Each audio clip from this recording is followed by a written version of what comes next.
I want to see what the third year's abilities are, and I want to see how Megumi and Yuji are going to pull this recruitment out of their ass, because we all know this isn't going to go well.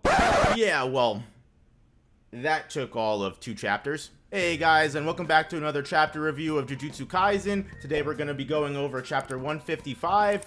If you like anime and manga content, please like and comment and tell me what you like about it. If you want more content, please subscribe so everything can get sent right into your feed. This chapter kicks right off by giving us a perspective on Hakari's character and his ambitions. In Hakari and Yuji's conversation, he's impressed that Yuji doesn't fall for his con man scheme, and he goes on to explain that what truly drives the world is passion, or fever, depending on your translation. In my opinion, passion definitely makes a lot more sense here, so that's what I'm gonna go with for the video. Hakari believes that all actions are driven by passion. Whether you're the grifted or the grifter, the scammed are passionate about whatever they're falling for, be it money, fame, or politics, and the scammer wants the same thing, just on the entire opposite end.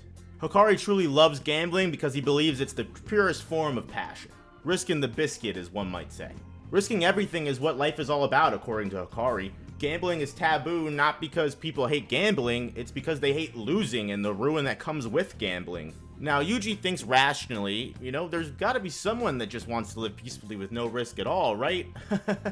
Wrong. Gambling is love, gambling is life. Hakari reveals that he actually has big plans for the future, which completely juxtapose with our group's plan, much to their misfortune. Hakari is planning to use the culling games to his advantage and exploit all of the chaos to corrupt the Jujutsu regulations that are going to be reformed into accepting his fight club, which will allow him to expand his influence across the country and take control of all the discourse. Now, this puts everyone in a tough place right now because it's going to be hard to recruit Hakari knowing that he already has an agenda for the culling games. Just as Hakari is trying to recruit Yuji into his passion, Hakari's phone rings. To Yuji, this is a random occurrence. To us, this is an oh shit moment. Hakari, who is now on to Yuji's ruse, asks if they'd like to share a drink before Hakari promptly exposes the shit out of him. Hakari's definitely on his godfather shit, that's for sure. The way that Hakari catches him in the lie is so clean cut too. He's really clever and takes advantage of Yuji's unfamiliarity with the Jujutsu culture. Well, actually, I guess running that back a little bit, I guess this wouldn't really have worked with anyone that was born into Jujutsu society like Megumi,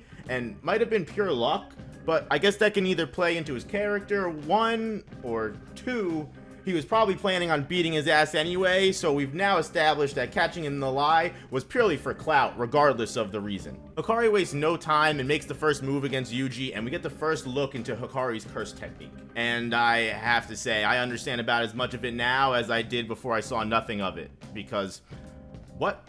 It kind of looks like a train door, like the automatic open and close doors on subways. Did you think the animation picture frame curse technique was weird?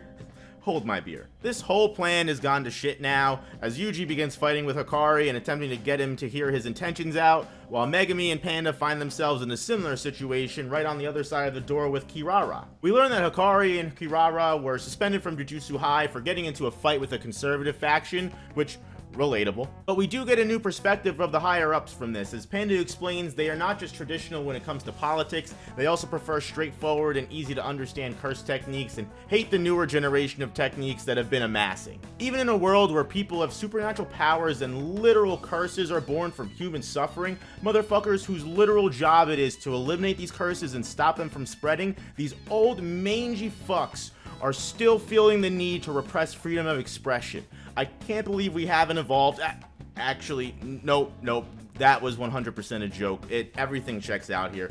Sounds about right. Kirara doesn't believe the group at first because why would they need help from them and Hakari when they have Gojo? Which, yeah, Atlas shrugged himself over here. Kirara doesn't even believe Megumi when he tells them that Gojo was sealed, which is interesting, honestly, that this isn't common knowledge at this point. I guess if this information wasn't on such a need-to-know basis, the country would be in even more turmoil than it already is, so that makes sense. Both parties are locked in combat now, and I'm really excited to see how this pans out. It's actually kind of upsetting that the overall goal is to try and recruit these guys, because honestly, their techniques seem really cool, and not being in a fight to the death really keeps the fight from getting too crazy. Maybe we'll get a big fight with the both of them later.